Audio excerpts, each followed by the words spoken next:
पहले तो आप मुझे ये बताएं कि आपको किसने बताया कि ख़वातीन का ऑरा कमज़ोर होता है? सर ये मैंने पढ़ा है। अच्छा, पढ़ा आपने, फिर ठीक है। क्योंकि बेसिकली के तौर के ऊपर ग्रहण में इस तरह की वैसे चीज़ें ये इस बातें वजह से। आपने भी मुझे बताई हुई हैं कि हाँ, मैं ख़वातीन तभी को पूछ रहा हूँ ना कि वो आपको किसने बताया आपने भी है? बताया हुआ है मुझे। लेकिन उसकी रीज़न भी होनी चाहिए ना कि क्यों अच्छा। कमज़ोर होता है। अब बेसिकली के तौर के ऊपर हम ये देखें कि ग्रहण में इस तरह की चीज़ें क्यों एक्टिव हो जाती हैं। हुँ, क्योंकि हमारी जो दुनिया के ऊपर जितने भी इंसान बस रहे हैं, नबातात हैं, पौधे हैं, हशरातुल-अर्ज़ हैं, जितने भी लोग हैं, पूरी दुनिया में किसी भी खित्ते पे, किसी भी टाइम पर, जब भी आप ये देखें कि जो चीज़ आपको न्यूट्रलाइज़ कर रही है, हुँ, आपकी बॉडी को या एनर्जी प्रोवाइड कर रही है, या ज़मीन के ऊपर रहने वाली जानदार को एक्टिवेट कर रही है। अब वो एक्टिवेट किस तरह करती है? वो करती है सूरज की शुआएँ। ठीक है। अब सूरज की शुआएँ हों या चाँद की रेज़ हों, आपने इवन के बहुत ये देखा होगा कि लोगों ने अगर अपने बिस्तरों में, कपड़ों में, अपनी बहुत सारी चीज़ों में, इवन अपने मैट्रेसेस में, अपने पुराने कपड़ों में, पुरानी चीज़ों में, जब उन्होंने नेगेटिव एनर्जी को किसी तौर के ऊपर ख़त्म करना होता है, तो वो आपको खुली जगहों के ऊपर या छतों के ऊपर या धूप के लिए निकला देते हैं कि इसको धूप के नीचे रखें। इवन के मेडिकल साइंस भी अब इस चीज़ को कहती है कि आप जब भी सुबह उठते हैं, तो आपके कमरे में जहाँ पे डायरेक्ट रोशनी आ रही है, हाँ, आप अपने बिस्तर को फ़ौरी तौर के ऊपर जो है वो फ़ोल्ड मत करें। हाँ, क्योंकि आपके बिस्तर में भी बहुत सारे बैक्टीरियाज़ मौजूद होते हैं, हाँ। जो आपको नज़र नहीं आ रहे होते। बिल्कुल, हम जब वो सर्दियों में पुराने कपड़े भी हाँ, निकलवाते हैं, बिल्कुल, निकालते हैं तो उनको पहले धूप उनको लगवाते भी हैं। धूप लगवाते हैं। हाँ, बेसिकली तौर के ऊपर बहुत सारी ऐसी नेगेटिव एनर्जीज़ होती हैं, या बहुत सारे अमूमी तौर के ऊपर ऐसे लोग जो कि अपने अमूमी कपड़े मिक्स करके लटका देते हैं किसी जगह पे, या फिर जो है वो मिक्स करके वॉशरूम्स में भी बहुत सारे लोग इवन उसको हैंग कर देते हैं। तो जो नेगेटिव एनर्जीज़ या नेगेटिव वेव्स ट्रैवल कर रही होती हैं, वो कहीं न कहीं पे आपके पहनने वाले कपड़ों में, आपकी इस्तेमाल करने वाली चीज़ों में ठीक है। एब्ज़ॉर्ब हो जाती हैं। अब उस चीज़ को जो एब्ज़ॉर्ब करके उसको जो न्यूट्रलाइज़ करने का अमल है, वो कुदरती तौर के ऊपर सूरज करता है। अच्छा, सूरज की जो सनलाइट है, वो आपके कपड़ों में, आपकी बॉडी में, आपके ऑरा में, फिर आपकी इर्द-गिर्द जितनी भी चीज़ें आप लोग यूज़ कर रहे हैं, वहाँ की जितनी नेगेटिव एनर्जीज़ हैं, उसको वो किसी तौर पे ख़त्म करता है। ठीक है। आपके इवन बैक्टीरियाज़ जो कि आपके कपड़ों में मौजूद होते हैं, जब आप धूप लगवा रहे होते हैं, तो वो उसको भी ख़त्म करता है। ठीक है। फिर अमूमी तौर के ऊपर आपने बहुत सारे डॉक्टर्स को, जो ऑर्थो डॉक्टर्स हैं, वो आपको ये कहते हुए सुना होगा बच्चों के लिए अमूमी तौर पे कि इनको सुबह-सुबह की धूप लगवाया करें। हुँ, जब सुबह जो ठंडी-ठंडी धूप होती है सुबह की 6-7 बजे वाली, बिल्कुल, क्योंकि बिल्कुल। उस टाइम के ऊपर सूरज की वो जो रेज़ आती हैं, वो वाली रेज़ बेसिकली तौर के ऊपर कहीं पे विटामिन डी लेके आ रही होती हैं, ओके, कैल्शियम लेके आ रही होती हैं। तो वो ठीक है। बेसिकली तौर के ऊपर आपके लिए मेडिकली तौर के ऊपर भी अब ये प्रूवन है कि सन रेज़ बहुत इम्पोर्टेंट रोल प्ले करती हैं इंसान के ऑरा, इंसान की बॉडी और इंसान की ज़िंदगी पे। ठीक है। अब जब उस रेज़ को ग्रहण लग जाएगा, वो रेज़ आपके ज़मीन के ऊपर नहीं आ पाएँगी, हुँ, या आपकी ज़मीन के ऊपर जो है वो कुछ लम्हात के लिए रुक जाएँगी, या कुछ लम्हात के लिए वो डिस्टर्ब हो जाएगी। तो ये बिल्कुल एज़ इट इज़ वही फ़िनोमेनन है कि जैसे अगर आप सैटेलाइट की तरफ अपने डिश एंटीना को या अपने नॉर्मल एंटीनाज़ को पुराने ज़माने में एक साइड के ऊपर करके आप टीवी चैनल्स को ट्यून करते हैं। ठीक है। अब वक़्ती तौर के ऊपर उसके बीच में अगर कोई चीज़ आएगी जो कि आपकी और सैटेलाइट की कनेक्टिविटी को डिस्टर्ब करेगी, तो जो आप पिक्चर देख रहे हैं, जो आप विज़न देख रहे हैं, उसमें कहीं न कहीं पे डिस्टॉर्शन आना शुरू होगी।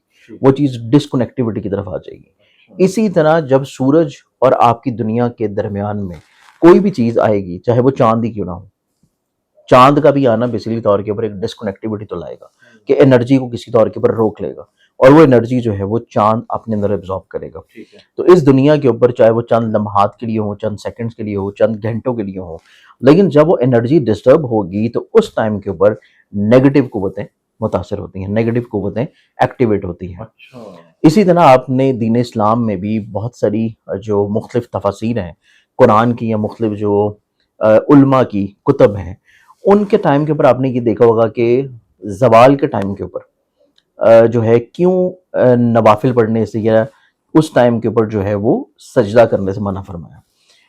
वो इसी वजह से क्योंकि कॉन्सेप्ट उसमें ये आता है कि किसी तौर के ऊपर जो शैतान है वो अपने सींग रखे हुए सूरज के सामने खड़ा हो रहा होता है, और उस टाइम के ऊपर सूरज आपका ज़वाल हो रहा होता है। ठीक है। तो इस टाइम के ऊपर जो है वो आपको फिर नफ़ल पढ़ने से मना किया गया है कि उस टाइम के ऊपर फिर आप नवाफ़िल वगैरह अदा ना करें। ओके, तो ये भी आपको मुख्तलिफ दीनी कुतब में जो है वो मिल जाता है। ठीक है। अब जिस टाइम के ऊपर सूरज अपनी स्ट्रेंथ खो रहा है, सूरज अपनी स्ट्रेंथ ख़त्म कर रहा है, और रात का पहर शुरू हो रहा है, और रात जो है वो भी बेसिकली तौर के ऊपर नेगेटिव कुव्वतों को स्ट्रेंथन करती है।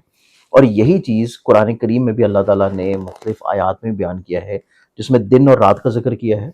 और रात की तशरीह जो है वो तफासिर में उलमा ने भी किसी तौर के ऊपर इसी जो है वो सिनेरियो में की है ठीक है। कि रात के पहर में वो कुव्वतें एक्टिवेटेड हो जाती हैं जो मनफी हों।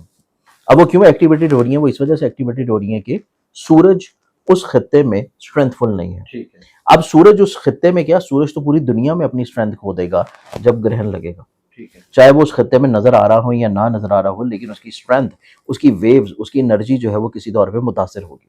ओके। तो उसकी एनर्जी मुतासिर होगी, तो इस वजह से नेगेटिव कुव्वतें बहुत ज़्यादा एक्टिवेटेड हो जाएंगी। उस टाइम के ऊपर कोई भी जादू किया जाए, बदनज़री की जाए, किसी के बारे में गलत बदगुमानी की जाए, किसी के बारे में कुछ ऐसी अमल वगैरह किया जाए जो कि गलत हो, वो उसके ऊपर बहुत शदीद किस्म का इफेक्ट करता है। ओके। तो ये बेसिकली तौर के ऊपर कॉन्सेप्ट है आपके उस सवाल का कि नेगेटिव कुव्वतें क्यों बहुत एक्टिवेटेड हो जाती हैं। ओके। अब ये किन ज़ोडिक साइंस के ऊपर या किन लोगों के ऊपर या किन ऑरास के ऊपर ज़्यादा अफेक्टेड होंगी, और उससे बचने के लिए वो क्या कर सकते हैं, ठीक है। अपनी हिफाजत के लिए वो क्या कर सकते हैं, वो भी चीज़ मैं बताऊंगा कि हिफाजत के लिए क्या हो सकता है, और ये डायरेक्टली किन को ज़्यादा अफेक्ट करेगा। ठीक है। वैसे करना तो इसने सबको ही अफेक्टेड है, चाहे उसका ज़ोडिक साइन कोई भी हो। सबसे ज़्यादा सबसे ज़्यादा ये करेगा फिर 9 ज़ोडिक साइंस को।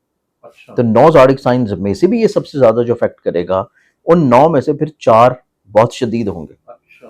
कि उन 4 के चार्ट में ये कुछ ऐसे हाउसेस में लग रहा है या ऐसे हाउसेस में लगने की वजह से कमजोरी ला रहा है ठीक है। जो उनकी जिंदगी में सबसे ज्यादा मुश्किलात और परेशानियां क्रिएटेड करवाएंगे। ठीक है। लेकिन इस ग्रहण के टाइम के ऊपर जो है, मैं इस दफा, क्योंकि ये साल का आखिरी ग्रहण है और बड़ा शदीद है क्योंकि मुकम्मल ग्रहण ठीक है। होगा, लग कहाँ पे रहा है सर ये? ये लग रहा है अकॉर्डिंग टू वैदिक सिस्टम कैंसर में 12। कौन से मुल्क ज़्यादा इसमें होंगे? इसमें क्योंकि देखिए पाकिस्तान में तो ये नज़र नहीं आएगा क्योंकि रात का शाम का टाइम है, तो ये आपको जो है फार ईस्टर्न कंट्रीज़ में, ऑस्ट्रेलिया, जापान, न्यूजीलैंड और कुछ खित्तों में आपको जो है जापान में, फिर उसके बाद जो है वो वेस्टर्न कंट्रीज़ जिसमें जो है आपका लैटिन अमेरिका की साइड है, अमेरिकन है, फिर कनाडा है, फिर ग्रीनलैंडर्स हैं, और ये तमाम तर वो रीजन है जहाँ पे ये प्योरली तौर पे देखा जा सकेगा और मुकम्मल देखा जा सकेगा। और असरात पूरी असरात इसके पूरी दुनिया पे होंगे। अब इस एतबार से चाहे आपका ज़ोडिक साइन कुछ भी हो, इस ग्रहण में इस दफ़ा जो है मैं एक कुरानी तौर के ऊपर लो बना रहा हूँ जो कि आपको जादू टूने, बदनज़री और हसद से महफूज रखेगी। ठीक है। ना सिर्फ इन चीज़ों से महफूज रखेगी बल्कि आपकी इज्जत और रिस्क की कुशादगी के लिए चीज़ों को बेहतर करेगी। ओके। तो अगर वो ऑर्डर करना चाहें तो मेरी वेबसाइट है zinjani.pk, वहाँ पे ऑर्डर की जा सकेगी। ठीक। इसके साथ साथ अगर हम लोग देखें तो आप ज़ोडिक साइंस के तसलसल की तरफ आएँ तो सबसे ज़्यादा जो ये ज़ोडिक साइंस को अफेक्ट करेगा उसमें पहला ज़ोडिक साइन बनेगा टॉरस। ओके। टॉरस वालों की ज़िंदगी में इनके एनर्जी लेवल को काफ़ी हद तक ये शदीद मुतासर करेगा। ठीक है। ना सिर्फ इनके एनर्जी लेवल को मुतासर करेगा बल्कि इनको ज़िंदगी में बदनज़री की तरफ लेके जाएगा और इनके कामों में रुकावटों के अलावा इनको शदीद कॉन्फिडेंस की कमी की तरफ लेके जाएगा। ओके। सेकंड ज़ोडिक साइन की बात करें तो सेकंड ज़ोडिक साइन जो इसमें आता है वो फिर हमारे पास आता है और वो बनता है वर्गो। वर्गन्स वालों को देखा जाए तो वर्गन्स वालों की ज़िंदगी में बेसिकली तौर के ऊपर जो ये ग्रहण लग रहा है, ये ग्रहण इनकी ज़िंदगी में शदीद तौर के ऊपर इनके ना सिर्फ कॉन्फिडेंस को मुतासर करेगा बल्कि लोगों के साथ इनकी काफ़ी हद तक मरासम को डिस्टर्ब करेगा। लोगों के साथ इख्तलाफात, लोगों के साथ मोहब्बतों में दूरियां, लोगों के साथ किसी तौर के ऊपर मामलात में कहीं ना कहीं पे परेशानियां, और वो किसी बदनज़री के सबब शदीद तौर पे करवाई जाएगी। ठीक है। तीसरा ज़ोडिक साइन जो है वो इसमें फिर बनता है और वो आता है स्कॉर्पियो। स्कॉर्पियंस वाले भी इस टाइम से बहुत शदीद किस्म के मुतासिर नजर आएंगे। उनके कहीं ना कहीं पे हर काम में रुकावट, हर काम में बिला वजह की बंदिश, हर काम में बिला वजह की परेशानी, जो करना चाह रहे हैं उसका रिजल्ट अच्छा नहीं निकल रहा, पैसे ज़ाया हो रहे हैं और बिला वजह अकल जो है, सोच माफ हुई है, ठीक है। और इनकी ज़िंदगी में भी ये शदीद इफेक्ट करेगा। और ये तीसरा ज़ोडिक साइन स्कॉर्पियो, ठीक है। कोई हादसा या कोई बीमारी, कोई इनकी इस तरह की ज़िंदगी में, चीज़ें? स्कॉर्पियंस वालों की ज़िंदगी में बीमारी नज़र आती है। स्कॉर्पियंस वालों की ज़िंदगी में खुदा ना खास्ता रोड के ऊपर रहते हुए या कहीं ट्रैवल करते भी कोई हादसे की इंडिकेशंस है, तो इनको तो लाजमी तौर पे सदका भी देना है, नमाज याद भी पढ़नी है। ओके। चौथा जो ज़ोडिक साइन है आज की वीडियो का वो फिर बनता है पाइसेस। पाइसेस वालों की ज़िंदगी में ये ग्रहण इनके काफ़ी हद तक ऐसे रिश्तों को ख़त्म करेगा जो मोहब्बत के हैं, औलाद के साथ नाफरमानियाँ और बिला वजह की ऐसी बदनज़री और ऐसी जादू टोना इनके ऊपर करवाया जा सकता है जो इनकी ज़िंदगी में इनकी खुशी को कम कर दे, इनकी ज़िंदगी में इनके सुकून को किसी तौर के ऊपर कम कर दे, इनके घर के माहौल को अफेक्टेड कर दे। तो ये 4 ज़ोडिएक साइंस हैं जिनको शदीद एहतियात की ज़रूरत है, और वैसे भी ये पूरा टाइम ग्रहण का ना सिर्फ एहतियात बल्कि सदक़ात के साथ-साथ नमाज़ आयात जो है वो लाज़मी पढ़ी जाए।